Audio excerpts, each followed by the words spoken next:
श्रीगुरुभ्यो नमः। हरि ओम। श्रीमहागणाधिपतये नमः। श्रीमहासरस्वत्यै नमः। श्रीगुरुभ्यो नमः। हरि ओम। 2026వ సంవత్సరం సెప్టెంబర్ నెల 3వ రాశి మిథున రాశి. ఈ మిథున రాశికి వచ్చేప్పటికల్లా కుజుడు, గురువు, రవి, కేతువు, శని, మరి 4 గ్రహాలు పూర్తిగా బాగున్నాయి. ఈ 4 గ్రహాల వల్ల చాలా మంచి జరగడానికి అవకాశం ఉంది.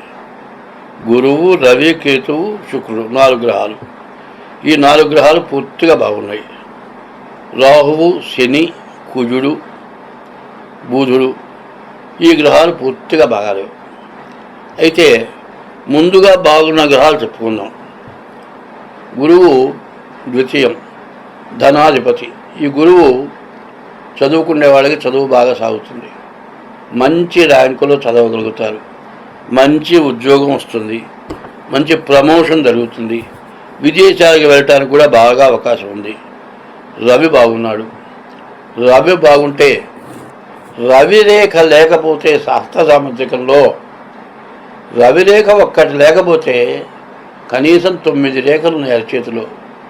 మిగతా 8 రేఖలుండి ఏమీ ప్రయోజనం లేదు ఉంటారు. రవిరేఖ మనిషి యొక్క తెలివితేటలు, మనిషికి ఉన్నటువంటి జ్ఞానాన్ని తెలియజేసేది రవిరేఖ.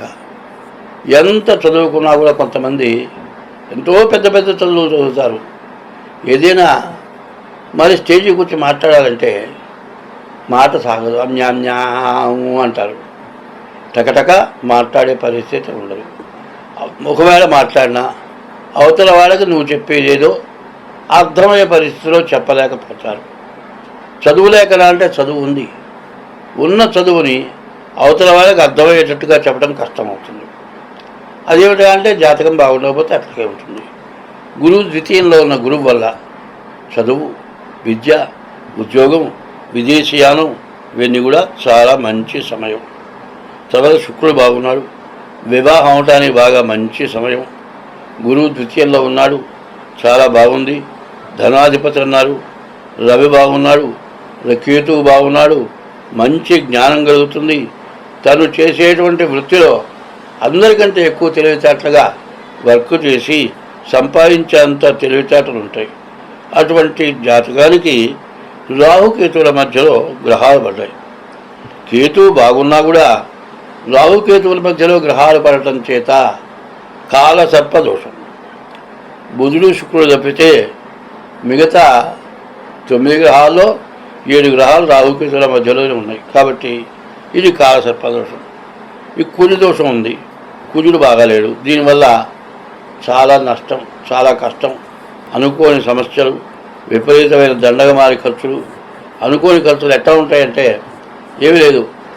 మనం అద్దెకుంటున్నాం, సొంత ఇంటి వాళ్ళు పక్కనే ఉన్నారు, వాళ్ళకి అద్దె కడదాం. బీరువా నుంచి డబ్బులు తీసుకున్నవాడు జేబులో పెట్టుకోవచ్చు కదండి. ఇక్కడే కదా అని చేతితో పట్టుకొని బయలుదేరుతాడు. చేతితో పట్టుకొని అక్కడికి వెళ్ళి చేయి చూసుకుంటే చేతిలో డబ్బులు ఉండవు.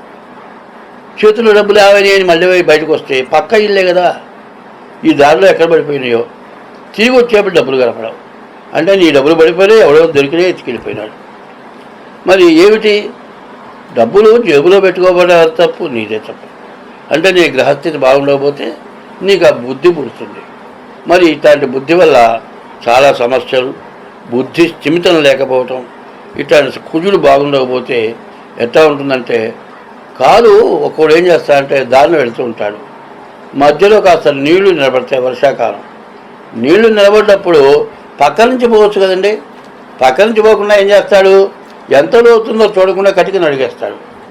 లోతే ఉండదు, కానీ అంతకుముందు బాగా నీళ్లు నిలబడి పాచిపట్టుంటుంది.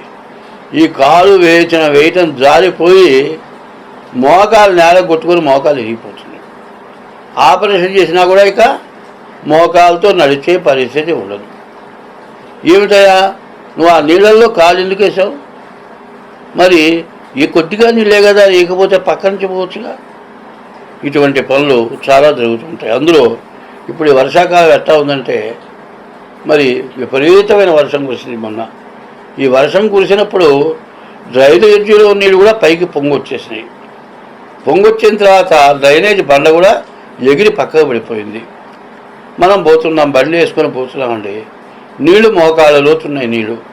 బండి వేసుకొని వెళ్ళేటప్పుడు ఆ డ్రైనేజ్ బండ పోతే మనిషి లోతు ఉంటుంది ఆ డ్రైనేజ్ గుంట. మరి ఏ బండో చక్రం ఫ్రంట్ వీల్ దాంట్లో పడి కాళ్ళు ఇరిగిపోయి దాంట్లో పడి తీసేవాళ్ళు లేక ప్రాణాలు పోయిన వాళ్ళు కూడా ఉన్నారు. మరి ఏమిటా ఇది అంటే, మరి వర్షం టైంలో 1 గంట ఆలస్యం అయితే వచ్చిన నష్టం ఏంటండి? ఇవాళ నేను ఇట్లా ఎందుకు చెబుతున్నాను బాగా ఆలోచించండి. విపరీతమైన వర్షం వచ్చి హైదరాబాదులో లెక్కేస్తే డ్రైనేజీ పొంగిపోయి నీళ్ళన్నీ బజార్న పడి మోకాళ్ళు నోతుండి కారు పోతుంటే కూడా సైలెన్సర్లోకి నీళ్ళు పోయి ఇంజన్లోకి నీళ్ళు పోయి కారు ఆగిపోయే పరిస్థితులు వచ్చిన రోజులు కూడా ఉన్నాయి. అట్లాంటి పరిస్థితులు వస్తూ ఉన్నప్పుడు మనిషికి ఏం కావాలి? జాగ్రత్త అనేది కావాలి. కాదు ఈ వర్షం ఇప్పుడల్లా ఆగదు, ఇవాళల్లా కురిసేది వర్షం బాగా పెరిగిందా కూర్చొని తగ్గుతుందని కూర్చుంటాడు. తగ్గదు, బాగా పెరుగుతుంది.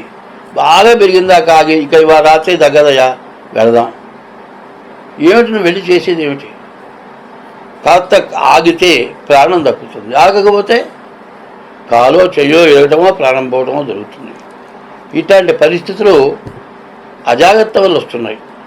ఎందుకంటే ఈ రాశివాడికి వచ్చేప్పటికల్లా మరి కుజుడు బాగా లేకపోవటం, రాహుకేతుల మధ్యలో గ్రహాలు పట్టడం, మరి ఇవన్నీ కూడా బాగా ఇబ్బందికరమైన టైము కాబట్టి అంత వివరంగా చెప్పాల్సి వస్తుంది.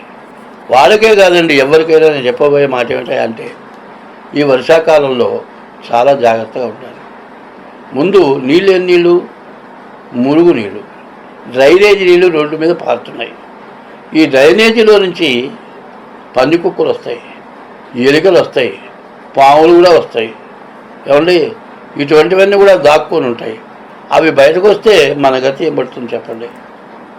ఎందుకంటే ఏమంటే మీరు జ్యోతిష్యం చెప్పమంటే ఇవన్నీ చెబుతున్నారు ఏమిటి అంటే జాగ్రత్తగా ఉండగలందుకు చెబుతున్నా. పోయిన సంవత్సరం మరి అండర్ గ్రౌండ్లో ఉన్నటువంటి కార్లు మొత్తం మునిగిపోయినాయి. కనీసం లక్షలు పెట్టి బాగు చేసుకోవాల్సి వచ్చింది.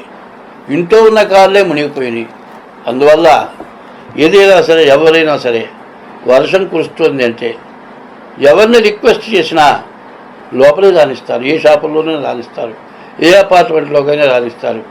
లోపలికి పోయి అదే కూర్చుంటాను, కూర్చోవచ్చా? ఒక మాట అడిగామనుకోండి, అయ్యో కూర్చుని వర్షంలో ఎక్కడికి పోతారంటారు.